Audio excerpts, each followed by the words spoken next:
bawat araw at oras ng buhay natin. Dama natin ang pag-ibig ng Diyos sa atin.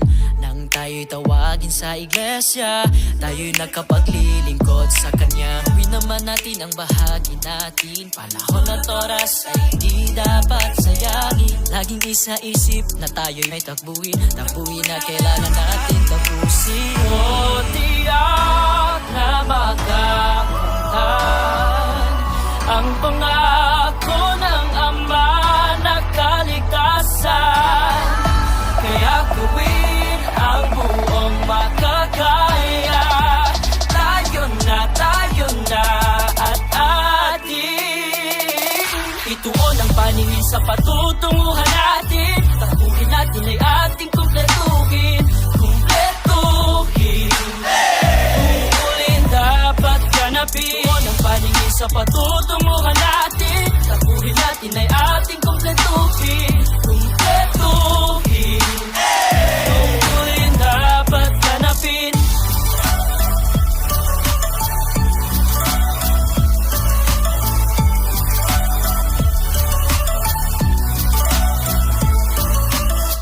Di pa huhuli sa takbuhan, tuloy lang panghawakan ang kahalalan. May hadlang man, may pagsubok man, may Diyos tayong maasahan. O tiyak na makakamtan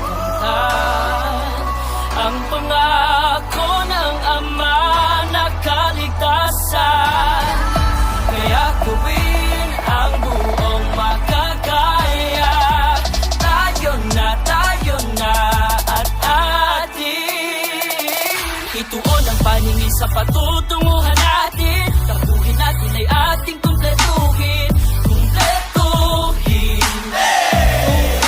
dapat ganapin. Ituon ang paningin sa patutunguhan natin. Takbuhin natin ay ating kumpletuhin. Tungkulin dapat ganapin.